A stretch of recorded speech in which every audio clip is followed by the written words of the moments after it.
Well, that's not terribly useful, because if you already plug 0 in, which it is, you want to find when it's at rest, then you're just basically saying power is 0, and that's going to give you a wrong answer here. So just don't plug in the 0 when something's at rest. Don't make them 0 yet. Okay, you'll see how you will eventually make them 0. Okay, okay. So that would be the power. Okay, and there's no other external force. So let's go on to the next term, which is this. Okay, you'd write it from a cheat sheet, and right, and so great. That's what that is, and then you do the spring one. Okay, which is this. Okay, which is that's from the spring. So the potential energy one, I mean. Here's the potential energy term. That's from the spring. We didn't have to sum anything. We didn't have to do any sigmas, because there's only one spring. So you just do the single spring like this. And here's the gravitational potential energy we wrote out. And this one we did 2 through 4. Now, I will point out, although 2 is going to lift up and down in this mechanism against gravity, and so is 3, do we need to really include 4 here? Well, no. The center of mass of this wheel is right at C, and no matter how it rolls, it's never going to go up or down in the flow of gravity. So you know this YG4 prime is always going to be 0, so you didn't really have to do 4. You could just do 2 through 3. Okay? But if you put 4, it's correct. Okay, but on an exam, you'll just make your life a little trickier. You'll just have to eventually drop it off. Okay? Okay, so we have all these things. We have all the relevant terms. We got this, we got this, we got this. And now if we put them in this equation, say this equals the sum of this plus this, right? Then we've got a true equation. Okay, but you could say, well, wait a minute. Like, remember, we're trying to find when this is at rest, when omega 2 is 0. Well, if you plug this in 0, it'll make that 0. Notice these both have omega 2, and so you plug this in, it'll make it 0. And you plug omega in here, it'll make it 0. And so basically what you're saying is 0 equals 0. And that's, of course, a true statement, but it's useless, right? Like, you already know 0 equals 0, and it doesn't help you solve anything. So math is still being true, right? But let's look at this and do something clever with it. If this equals this plus this, let's divide both sides by omega 2 before we plug it into 0. So that'll drop out. Okay, that'll drop out. This will go down to 2. That'll drop out, and that'll drop out. Okay, and then you'll basically have this. Okay, so you just have M2 equals this without the omega 2, this with the smaller one, this without the omega 2, and this with this. Okay, now once you have this written in, that's also mathematically true. But now we can plug in the omega 2 as 0. This is the time to, like, say when it's at rest. And so it will cancel all this, so you don't have to calculate any of this B nonsense, which is the most hardest, which is the most hard, the hardest one to calculate, okay? Because it's a lot of terms, acceleration and velocity analysis. And so thank heavens it's at rest, and we plug in omega 2 as 0, and now it cancels, okay? So do you see that? Like, even though you know omega 2 was 0, because that's how you want to find it, don't plug it in until you create the equation and then divide it and see if it cancels out on both sides. Then you can plug it in as 0. Okay? Otherwise, it'll just tell you the truth that 0 is 0. Okay. So now what we do is, right, we only need to know A. So this is basically what it comes down to. You just need to know A. You just need to know these things. So what we're going to do is rearrange this so we can solve for alpha 2. That's what we wanted to know. We wanted to know when things are at rest with this M2, what is alpha 2? And so notice you take M2, you subtract all these to there, and notice we could have made this 3, right? And then we divide this by that side, and we have the alpha 2. Okay? Okay, so fantastic. And now, for these things. So this would be the way you'd set it up on an exam, and that would be the correct answer. But now let's, but you might say, well, how do I find delta phi, or sorry, how do I find delta prime, the first order kinetic coefficient of delta? You guys know how to find the first order kinetic coefficient of the thetas, and the center is of mass and velocity to the point, but what is this one? Well, let's just do a little review. If we were doing an exam from start to finish, just very high level of doing position, velocity, and acceleration analysis with this mechanism, actually plug in and find the alpha 2 now that we've constructed this from the power equation. Well, of course, you start with the vector loop, and you know, the very obvious one is point to the pins. That's R2. That's well named because it captures the rotation of 2. Do again pin to pin. That captures R3, so you well call it 3. Now point from the center of the circle to that pin, and that one is well named R4 because that's 2 points on 4, and it's going to capture the rotation of 4. And now what? Well, you know, remember we care about the translation of this gear or this wheel because we care about how much that spring stretches or compresses. So it'd probably be nice to have some other vector perpendicular to that, and then another vector that closes the loop that's like R1. Okay, so notice we don't call this, even though there's link 2, 3, and 4, we call this R5 because it doesn't really capture any links motion, but it would capture how much the spring compresses. So you might call it R spring or something, right? But it doesn't matter. You can call it whatever you want, as long as it's not 2, 3, or 4. Okay, so R5. And then R1 is just a vector that closes the loop, and that's 2 points on the ground. You know, they're not going to move. The magnitude is fixed. It's the radius of the circle, and it's alpha is pi over 2, right, from our convention of drawing the horizontal line and going up. That's pi over 2, and it's not going to change. Okay? Okay, so let's draw the component form, the vector loop equation here. You know, we won't get to the component form, but that's the vector loop equation. Let's go through and see if it's a good vector loop. And by the way, notice we started here and did plus, plus, minus, minus, minus. And again, the direction of the arrows is arbitrary. Hopefully you know this by now, right? Just stick to your own convention. You'll get the right answer, right? Okay, so let's go through and see if it's a good vector loop. Do we know the magnitude of R2? Yes, we do. Do we know it's theta? It's the input. Okay, do we know the magnitude of R3? Yes, we do. Do we know its theta? No, we don't. Okay. Do we know the magnitude of R4? Yes, we do. It's R, the radius of that circle. Do we know its right? Do we know its magnitude? No, we don't. We don't know its theta, right? Do we know its R5, the magnitude? Well, it does vary. So you might put a question mark and be like, well, I don't know it. And you'd be, okay, well, we have a bad vector loop. Well, but it's constrained. And how is it constrained? Well, it's actually constrained by the rack and pinion equation, right? So remember, this is like a rack, you know, pinion's like the circle, and the rack is like the ground. And here's the rack and pinion equation from topic 5, where remember, this is theta 4 prime, and that's the radius of 4, okay, or r.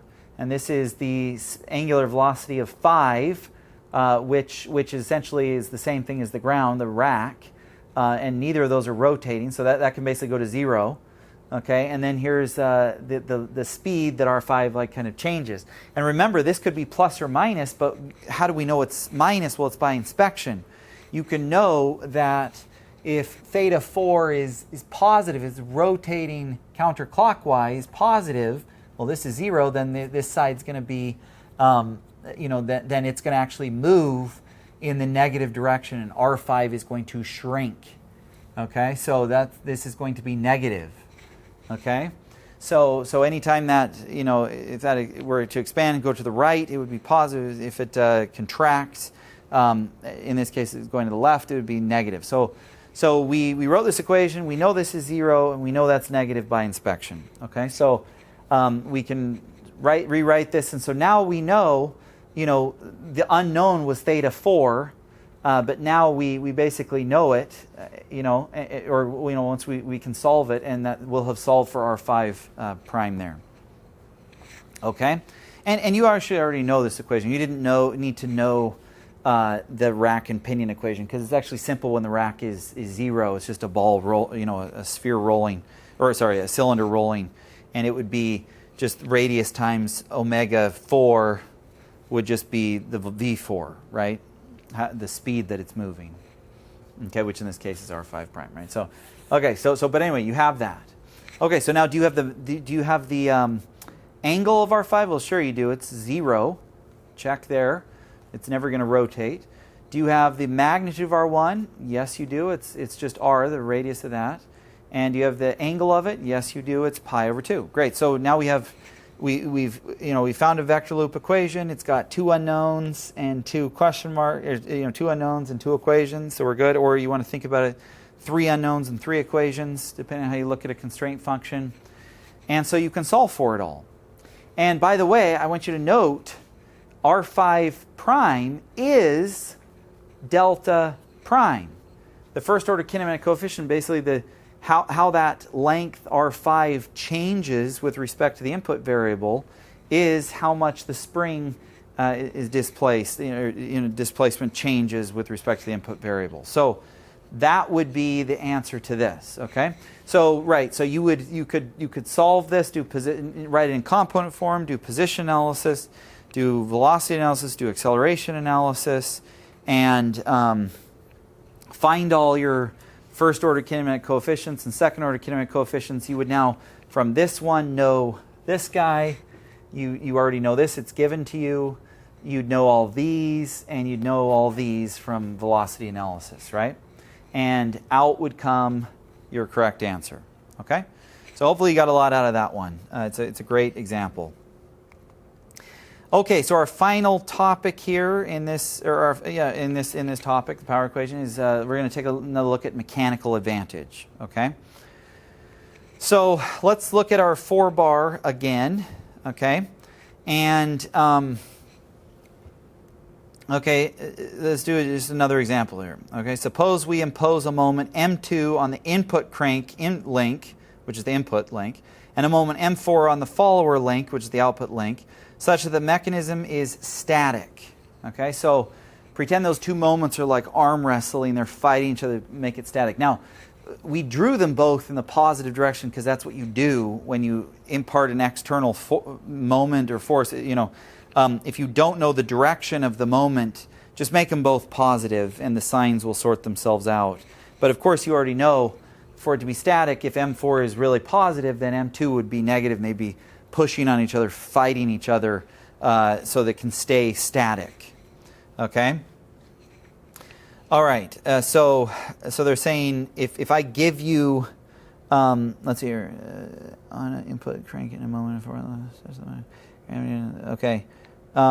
So basically the question is what's the ratio of M2 to M4? Okay, that you would need to get, or the ratio of M4 to M2 to get them to hold this mechanism static. And the final thing we say is gravity acts in the direction out of plane. Okay, so again, we're not lifting anything in and out of plane. Okay, all right. So let's look at this. Look at this equation. Does P go to 0? Well, no. There's obviously 2 external loads, so there will be power terms that you'll want to use. Does this go to 0? Well, in this case, there's no velocity or acceleration. We're like literally holding this static like a structure. We're trying to find when M2 and M4 are just deadlocked and that thing is not moving, not just in one instant it's at rest, but like through the entire time of its life, it is just at rest. And so if you take the change in kinetic energy, the change in motion, this thing is static. It's definitely 0. So that's the time when you can drop this to 0. Okay, not when a mechanism is just temporarily at rest, like the ball thrown up and stopping in the air before it goes back down. Just one instant, right? Okay, so okay, but what about this term? Well, there's no springs in there, so that part can go away from that. But what about the gravity term? Well, remember I told you it comes out of the plane at you, and so nothing will be lifting in and out of the plane. But let's just pretend. So yes, it goes away for this example. But let's pretend that you might ask, well, what if gravity was acting down? And this was a different scenario. What if gravity was acting down? Wouldn't you still cancel the potential energy from this because it's static? After all, if it's static, nothing is lifting up or down against the pull of gravity. If it's static and nothing's moving. And if you look at the equation of the gravitational equation, it's a function of omega 2 input. And so if omega 2 is truly 0, then you could still cancel it, right? Well, the answer is actually no, you can't. And let me just intuitively tell you, if gravity was pulling down, and just say you took both moments off, that mechanism may come plopping down just by the pull of gravity. So if you have M4 on it and gravity trying to pull it down, M2 is going to be different than if there was no gravity, because you have to resist M4 and resist gravity. So your intuition should tell you if gravity was pulling down, then M2 would be different as opposed to if there was no gravity, right? But how do you justify that? If gravity's pulling up, but how does that make sense with the equation? Because again, if it's static, nothing's moving in and out of the field, or against the field, and if you look at the equation, it's omega 2. It's a function of omega 2, which is 0, and it drops. Well, remember, you don't plug in the omega 2 0 until you set up the whole equation, and you would find if you set up the whole power equation and divided the omega 2 from the power side by the omega 2 in that equation, the omega 2 would cancel out and the terms would remain. So even though it's purely static and nothing's moving, nothing's lifting up against the gravity, there is a component from this that would stay if gravity was pulling down. So, but anyway, so don't cancel if gravity's pulling down. But in this case, because gravity's moving out of the page, then you can ignore gravity. Or if they say you're in space or in a free fall or something, there's no gravity acting on it, then that's something very different. So then you cancel it, right? So hopefully that wasn't too confusing. But that's when you'd cancel the gravity term. Okay. So but in this case, there's no gravity, so you cancel it. Okay. And what about this guy? Is there a dashpot? No. Is there friction? We're going to assume all the joints are smooth if we didn't say otherwise. So yeah, this would go away. Okay, so that's weird. So we have power equals 0. Okay, so let's set it up. The power input is M2 omega 2 plus M4 omega 4 equals 0, apparently, for this scenario. And so if you just move things around, reorder them, and let's just forget the negative signs. Let's just, of course, you'd subtract this from the other side, there'd be a negative sign. You get these ratios, there'd be a negative in there. But let's just look at the magnitudes here, and you can do the signs by inspection. We found that for mechanisms, essentially with smooth joints, with no dashpots, with no springs, right, that don't have gravity pulling down on them, and that are static, and you're just wrenching these together, that the angular velocity ratio, right, is equal to the inverse of the moment ratio there, right? So it's 2 on top and on bottom here, and 4 on top here and on bottom here. Right, so that's the ratio of M2 to M4. And that's, remember, this is the first order kinematic coefficient of 4, okay? So this kind of, so basically the moment that the faller would impart on an external body, if a moment of M2 were imparted on the crank, is thus this guy here, is where you just, multiply that by that and divide by that, right? And you get this guy, okay? All right, so note that M4 to M2, so the output moment to the input moment, is the mechanical advantage.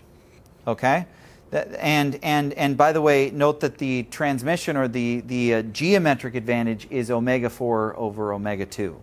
So like output position over input position, or output velocity over input velocity, or output acceleration, those things are geometric advantage kind of ratios, and mechanical advantages is like the ratios of the loads. Okay, how much you're cranking up the output for the input. Okay. And depending on what this is, this may go up or down, right? Okay. Okay, so this should kind of shed some light on if we apply the same analysis to gears.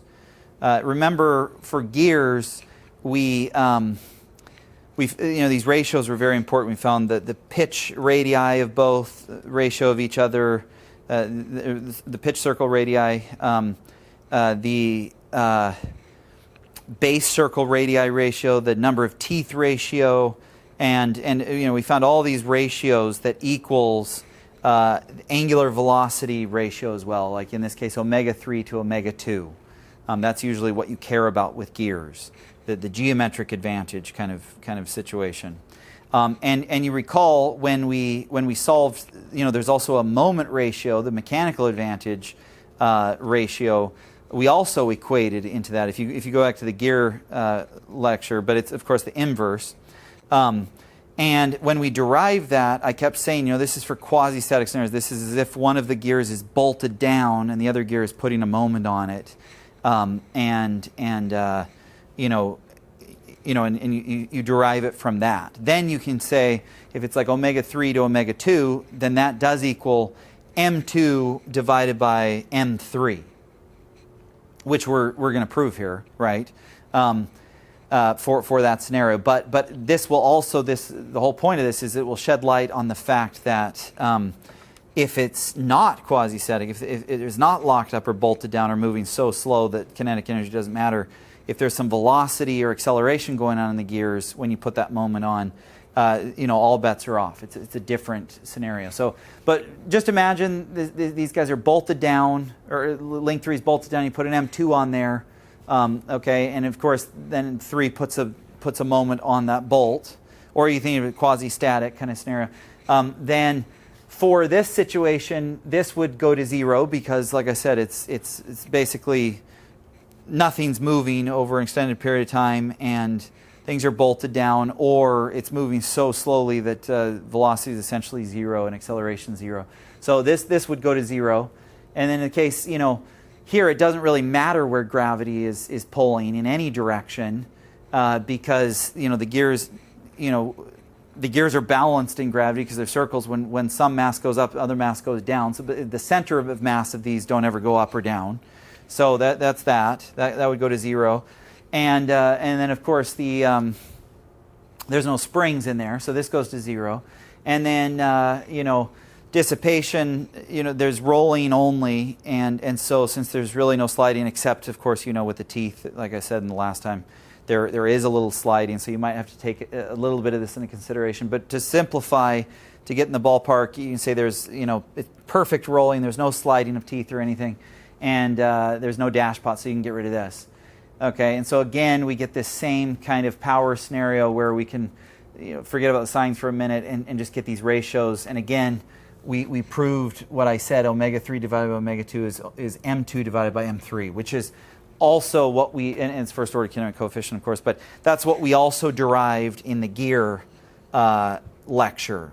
Okay, but notice that's only when this is 0. So if it wasn't quasi-static, if it wasn't bolted down, you can see even though these would still be 0, this would be a term that would not be 0 anymore, and you'd have to get this equals whatever this term would be with the velocities or accelerations, and this ratio would no longer equal that. Okay, so keep note of that. And again, this is the same thing we said last time. Okay, where m3 divided by m2 is the mechanical advantage. So hopefully that sheds some light on gear analysis a little bit too. Okay, but with that, that's the power equation lecture. Hope you enjoyed it. We've just so tune in for topic 7 so you can learn how to calculate internal forces instead of external forces using power. All right, thanks for watching.